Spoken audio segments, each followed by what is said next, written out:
Annyeonghaseyo! Isa na to sa masasabi kong Korean food na budget friendly na talagang babalikan at dadayuhin dahil sa kanilang masasarap na pagkain, refreshing na drinks, at IG word. Meron sila ditong samjibay, pork tonkatsu, cheesy samyang overload, creamy instant ramen, at ang kanilang bestseller na beef pepper rice at kimchi fried rice. Yummy! Favorite ko yan. Talagang itsura pala, alam mong masarap na. At kung usapang drink, pambato ko yung ice matcha latte at milky biscoff. Sabayan mo pa ng biscoff cheesecake. Ay, talaga ka. Intro pa lang, tapos na. Omsimnida!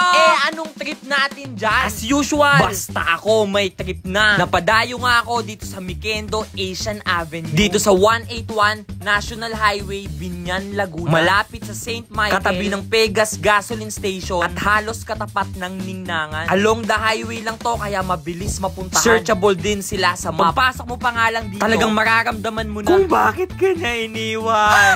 Charo! Maganda, malinis at maayos yung location. Kaya nag-selfie muna ako para may pang Instagram. Mabait at masikaso ang kanilang mga staff. Kaya you feel secured. Sana all! Air condition din, kaya hindi ka may initan. Umorder na din pala ako ng mga best sellers nila. Kaya tara, ililibot ko kayo sa Asia. Meron tayo ditong kimchi fried rice, beef pepper rice, samji roll bites, pork tonkatsu, cheesy instant ramen, at ang kanilang cheesy samyang overload. Kangsanhida! Yun ba yun? So, meron siyang egg, Korean spam meat, nori, sauce, tsaka yung noodles niya, mga sob. Ooh, lala. Sabihin mo si Jazz nasa vlog.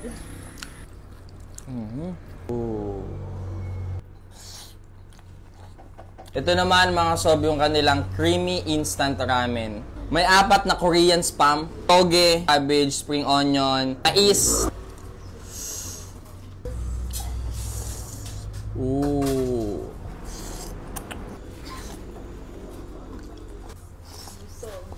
Kasi kanina paghain sa akin ito, nag-jogging muna ako sa Binyan. So yun, na-absorb yung sabaw niya. Madaming sabaw to actually.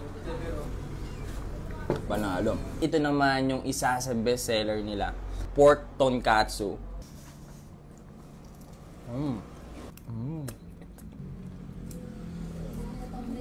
At sauce nila mga sob, may pagkano siya, matamis na maasim. Para siya may pagka-lemon, ko-complement talaga siya dun sa pork tonkatsu. Kimchi fried rice. So meron siyang spring onion, egg, nori, yung kimchi fried rice niya, pork samgyup, bulgogi sauce, tapos itong lettuce. Bestseller to, binabalik-balikan din namin to.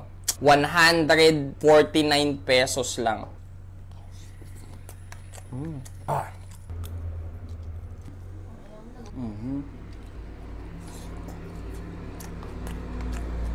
Yung pagkaanghang niya mga sob, 7/10. Kayang-kaya nyo. All-in-one na. Para sa akin, yung kanin nito, all goods na. Tapos sinamahan pa ng mga toppings. Panalo para sa 149 pesos. Inspired daw to sa beef pepper lunch. Affordable. Ang mahilig sa yung spice ng paminta. Tapos medyo matamis dahil dun sa corn, tsaka dun sa bulgogi sauce. Malasa, masarap. Kanin pa lang, ulam na. 149 pesos lang. 10 to 11 pieces.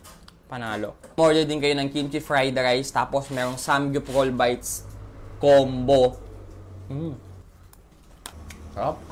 Ola na. Open sila Tuesday to Sunday, 5 PM to 2 AM. Saktong-sakto sa mga naghahanap ng matatambayan. Good food at worth the price talaga dito. Meron din silang online delivery. Kaya ano pang hahanapin mo? 2-in-1. Kahit yung drinks nila dito, talagang panalo. Favorite ko dito yung kimchi fried rice nila. Sobrang solid. Isa na to sa mako-consider kong best kimchi rice in the South. Marami din silang available sa menu. Kayo na bahala mamili. Kaya masasabi ko dito, abay pang dayo talaga. So alam mo na gagawin mo. Subukan nyo para din. Malaman nyo kung ano yung meaning ng masarap. Ay, talaga ka. Kamsahamnida. Dayuhi.